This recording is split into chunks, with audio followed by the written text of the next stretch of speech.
the Germans were coming in with a lot of tanks. We brought up a bunch of our tanks from the south, I know, and Patton came through.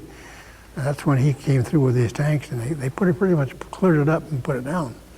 But it took a little while. That was guys in the town of Bastogne got pretty badly banged up. We were just south of there, but it was fierce all the way. Now, by this time, your friend Ole, you think, was in the LCU and it probably killed when it blew up. I think he was, yes. I think Ole was gone. So you have no idea what happened to him since? No record of him at all. I even looked him up in the grave registration there, and I couldn't find him. So I don't know where he went. I have no idea. But I know I haven't seen him. Okay, well, I think that was a wonderful interview. Now you're back in England, and so you were there until what, the end of the war? Or? Yeah, I was there, and till they sent me home. I was still kind of I was all healed up and everything else, but it was still sore in hell when they shipped me back, and they shipped me back to Holland General Hospital. I think it was on Staten Island, I guess it was.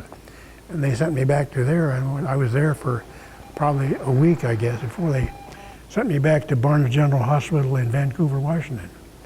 But I got out in New York when I left Staten Island and went through a hole in the fence and got a taxi cab and went to town and couldn't buy a drink, couldn't buy any food. Everybody just wanted to buy me a drink. So by this time you were what, 20 years old? Yeah, about 20 years old, yeah. Then you came back to Mercer Island to Mom and Dad? And, yeah. And that's within a block or two of where we are right now. That's right, that's for sure. Well, Hugh Riley, I consider you my very good friend, and I am so proud that I could meet somebody that did all these things. That, you know, the first waves, not many people make it through the first wave, but you did the first wave in Northern Africa and Sicily, and then of course Normandy, or Omaha Beach. And I might say that only 9 men survived the LCU when you landed on Omaha Beach, and you think Ole was killed there? Yes, and I would say.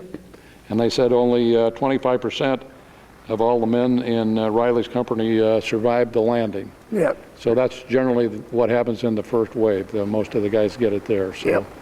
Thank you very much, Mr. Hugh. And Thank thanks you, for sir. the interview, and you'll live forever.